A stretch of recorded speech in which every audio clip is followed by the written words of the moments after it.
Bună, dragilor, și bine ați venit la o nouă citire.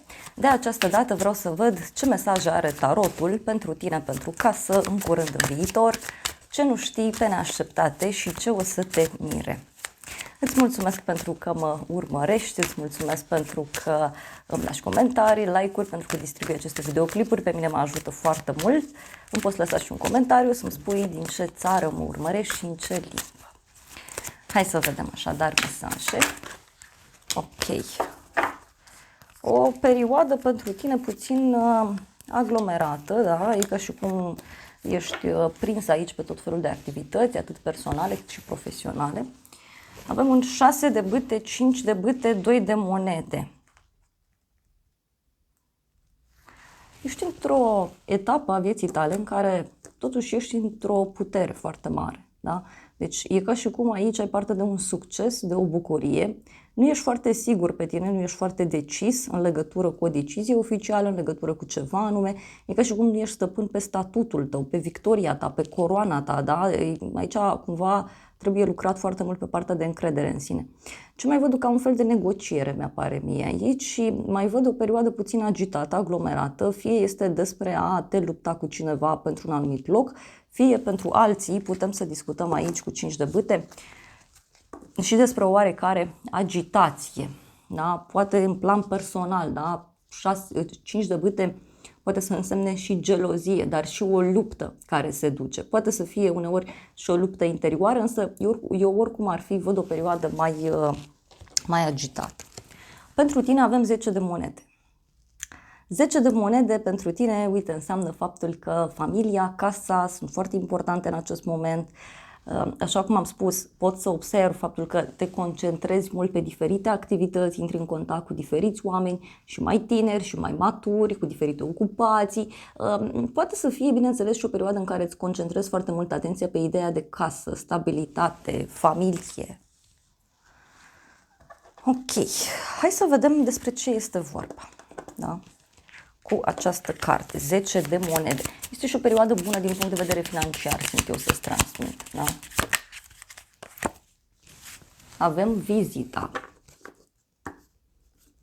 Deci poate e cineva care îți vine în vizită sau poate să însemne și faptul că unii dintre voi aici e ca și cum sunteți supărați în legătură cu o veste, da? E o veste care a venit de la cineva din familie sau de la un cerc de prieteni, de la o persoană dragă.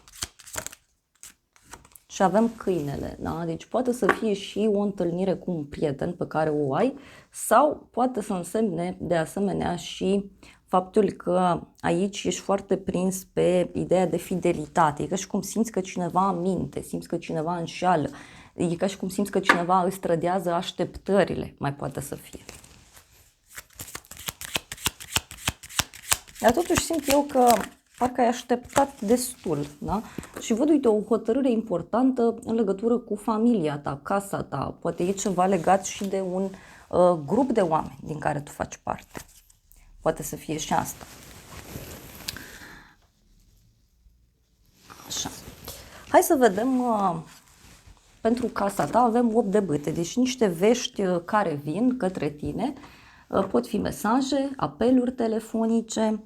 Pentru unii putem să discutăm și despre o perioadă în care comunici foarte mult cu rudele, cu persoanele apropiate ție. Te afli într-un moment al vieții tale de avansare, simt eu. Pe de altă parte, tot mi se arată aici ca un fel de schimbare cu viteza luminii în plan personal. Uite, avem hoțul. Da? Deci cineva care fuge, cineva care refuză. Cineva care refuză să discute despre ceva anume. Mai vreau o carte. Avem căsătoria. Cineva care evită, nu știu, un contract sau cineva care evită să facă o înțelegere.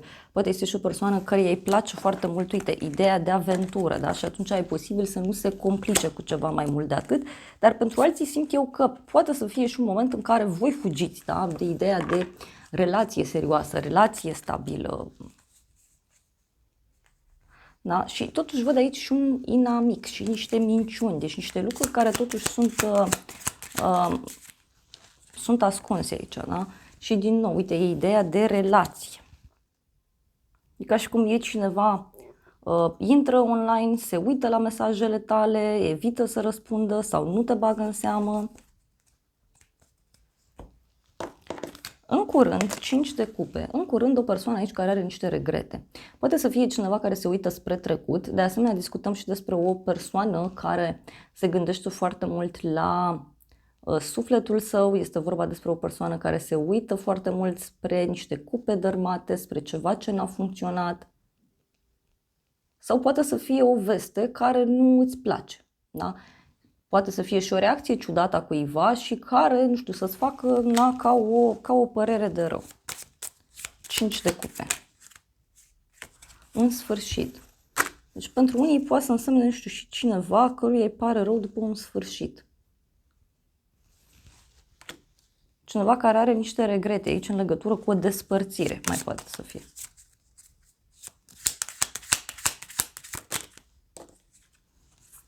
Și avem femeia, gânditorul și banii.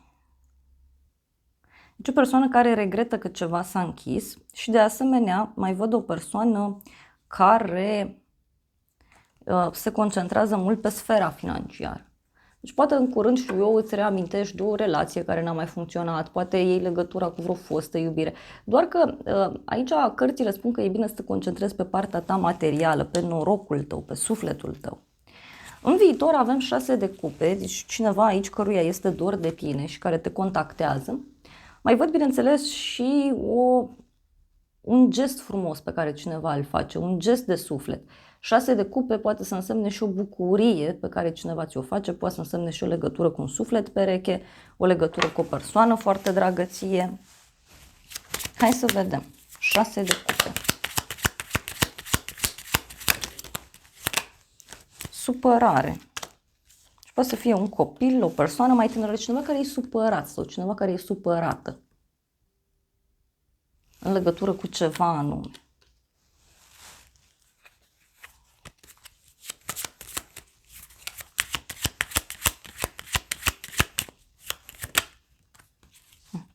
Poate are legătură cu ideea de încredere sau are legătură cu ideea de bani.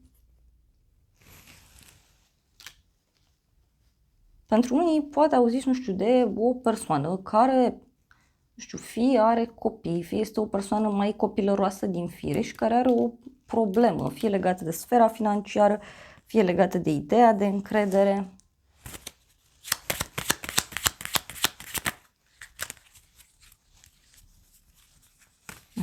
Dar văd aici și gelozie.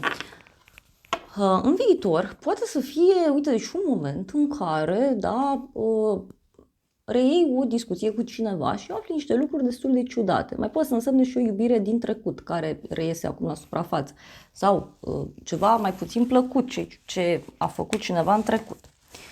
Ce nu știi tu, avem temperanța, o conexiune cu un săgetător, deci cineva aici care trece printr-un proces de vindecare.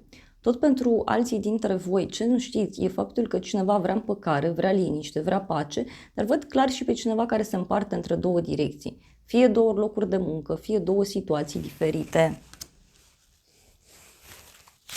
Ce nu știi tu? Constanță și copil. Cineva care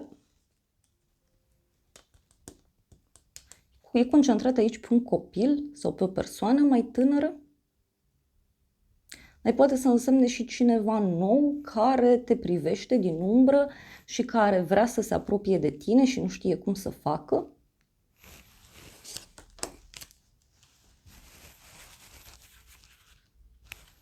Avem îndrăgostitul, inamicul, falsitatea și iubirea. O persoană care e falsă aici, da? Dacă ești femeie, e vorba de un bărbat care e fals.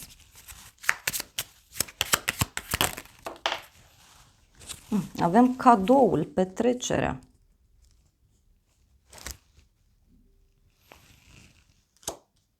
Nu. Hai să vedem ce spune și acest tarot. Ce nu știi tu? Parcă cineva care joacă la două capete. Și niște bârfe, niște discuții care au loc. Avem militarul, da? Și împăcarea.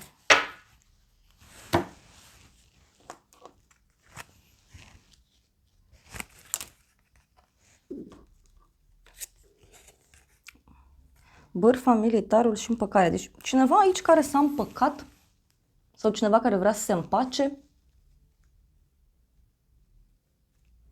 Mai poate să fie și cineva din jurul tău care își dorește cumva o nouă viață, un nou început, un nou mod de a acționa. Și avem capcană, căsătorie, o femeie colerică, furie.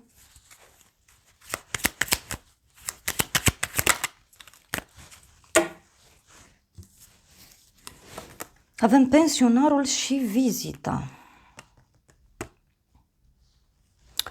Pentru unii văd aici că e vorba de ceva vechi, ceva care durează de mult timp.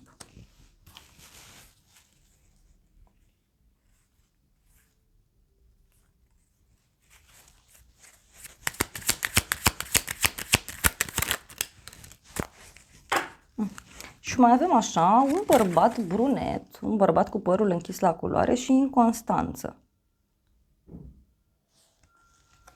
Poate e vorba de cineva care vine și pleacă din viața ta sau o persoană care nu este sigură, da, pe iubirea ta, pe faptul că l-ai putea accepta. Pe neașteptate, valetul de bâte, o persoană energică, poate să fie și o persoană care reacționează într-un mod mai impulsiv, poate să fie o persoană imatură din punct de vedere al acțiunilor, dar pentru alții discutăm aici și despre o legătură cu un adolescent, da? Sau poate să însemne și o pasiune nouă care apare pe neașteptate. Un drum, deci cineva care face un drum către tine.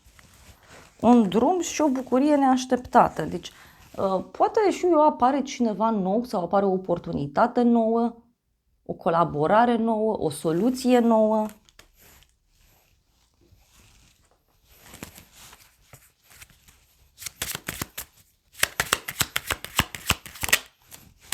Dragoste, deci o nouă iubire. Eu cred că omul ăsta se pregătește de ceva timp și nu știe cum anume să abordeze situația.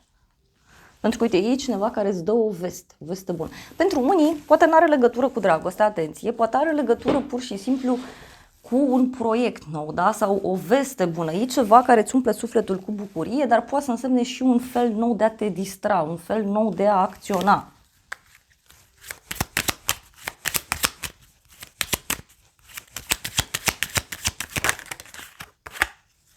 Pe neașteptate, gânduri și dragoste. Pe neașteptate, cineva aici care îți poate face niște declarații de dragoste, se poate gândi la tine cu dragoste, cu iubire, cu pasiune. Foarte frumos. Da? Cineva care îți spune, nu știu, că este dor de tine, e cineva care îți spune aici, nu știu, că s-a răcit relația dintre voi sau cineva care îți spune că ai fost absent o perioadă bună. Sau poate o persoană care a fost absentă. Ia uite, avem aici așa o femeie brunetă și o femeie cu părul deschis la culoare. Da? Deci sunt două persoane aici care îți propun ceva anume.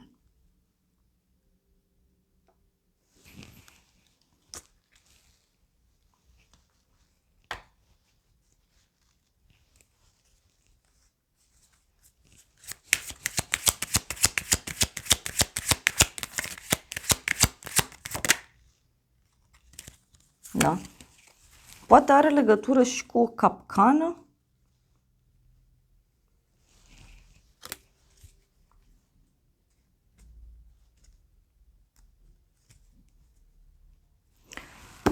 Ok.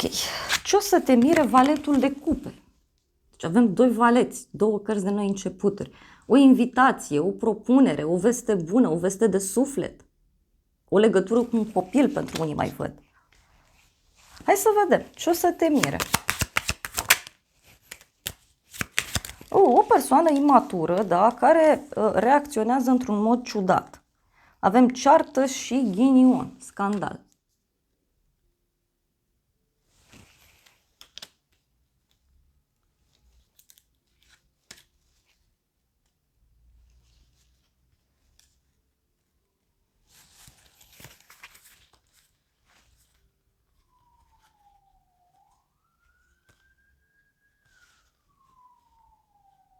Avem bărbatul, inamicul, minciunile, boala.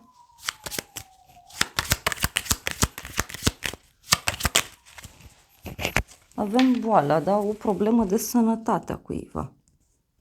Sau cineva care are probleme cu un copil sau cu o persoană mai tânără. Hai să vedem ce o să te mire.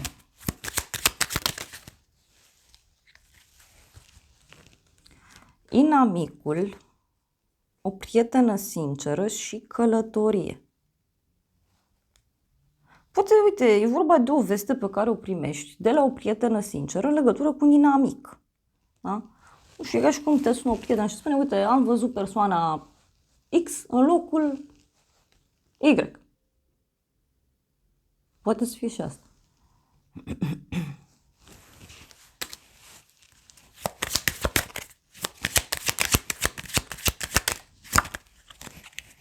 Ce o să te mire aici? Avem furie și văduva. Deci poate să fie vorba despre o femeie singură, da? Sau o femeie care a pierdut ceva la viața sa. Sau o femeie care poartă ca un doliu în suflet, da? E o femeie care are o problemă mare.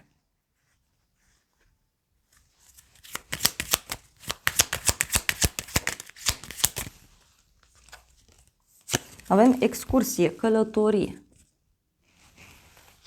Deci un drum, un triumf, un sfârșit și un protector. Bun, hai să vedem acum ce spune și acest oracol. Uite, avem așa, obstacol, blocaj, copil, inocență. Da? Deci poate un blocaj legat de imaturitatea cuiva sau un blocaj legat de o persoană mai tânără. Și avem comunicare, apeluri telefonice, mesaje.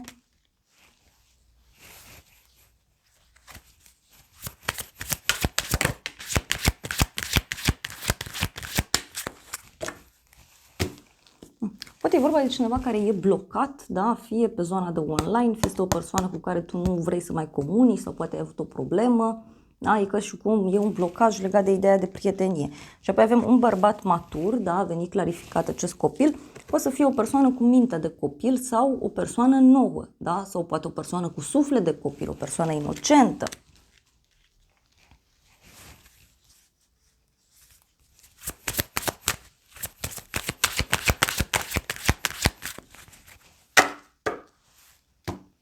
O distanță pe termen lung. Avem aici.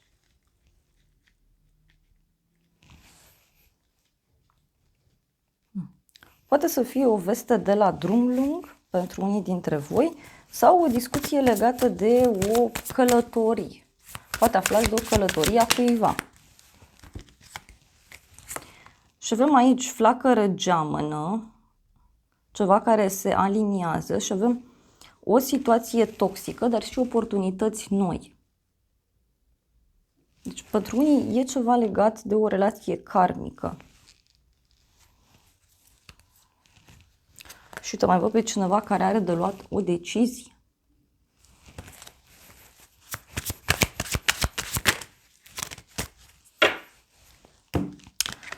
Totuși, ce o să te surprinde aici foarte mult, pentru că asta am întrebat, e ceva ce se închide într-un timp scurt. E ca și cum a venit ceasul, a venit momentul. E un declic, da? Iar apoi avem așa, ceva legat de o veche iubire sau o iubire care a rămas în trecut și o relație deschisă, da? Sau o relație în care nu au fost angajamente.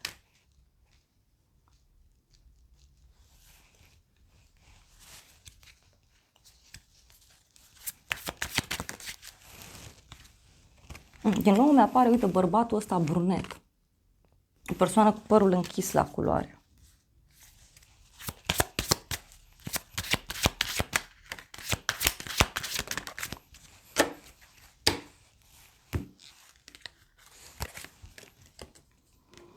Altă viață, o altă iubire, ceva de calitate, ceva valoros. Eu așa cred că pentru unii poate să fie și cineva care se întoarce din trecut. Da?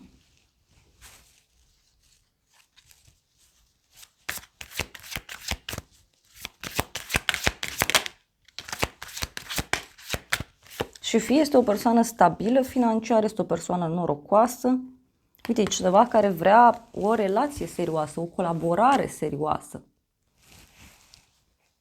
Vrea ceva stabil. Și uite, avem un cadou, o iubire nouă. Pentru unii, pur și simplu, poate e o persoană de prin altă viață, da? Care vă reapare acum în viața voastră. Ok, hai să vedem și oracolul lunii, ce transmite. Da, oracolul lunii spune așa că emoțiile sunt foarte puternice în acest moment. Zâmbește divinității. Visul tău are nevoie de un plan practic. Da? Despre asta e vorba. Și poate să se pună în practică, pentru că, uite, avem așa. Crezi în imposibil. Deci e nevoie aici să crezi în imposibil. Mai vreau un mesaj bonus în legătură cu ce nu știi tu aici. Da? Cu persoana asta care, nu știu, vrea împăcare, o persoană nouă, cineva care se luptă să vindece o situație.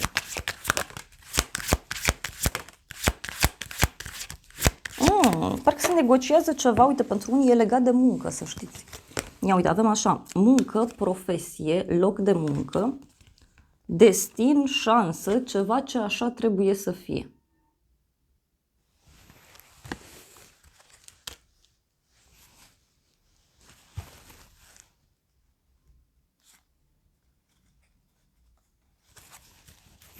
Sau cineva care te cunoaște prin intermediul locului de muncă sau se uită de mult timp la tine.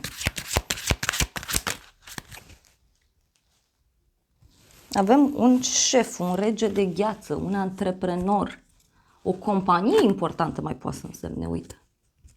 Cineva care parcă se simte lipsit de putere în fața ta. E ca și cum persoana asta zice că, băi, persoana asta nu se uită la mine, persoana asta nu o să accepte, persoana aceasta nu mă dorește. Și avem aici așa, o femeie cu părul deschis la culoare și o întâlnire romantică, o cină romantică. Da? Pentru unii poate să însemne și o relație dintre două persoane despre care tu încă nu știi.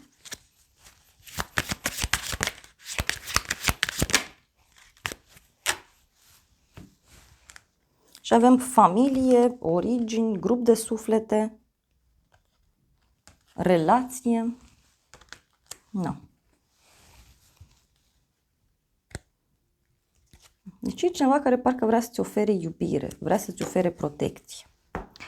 Dragilor, acestea au fost previziunile de această dată. Eu îți mulțumesc pentru prezență, te îmbrățișez cu drag, sper din suflet să-ți fie de folos informațiile și să ne revedem cu bine și data viitoare. Eu îți doresc să ai parte de o zi sau de o seară cât mai frumoasă.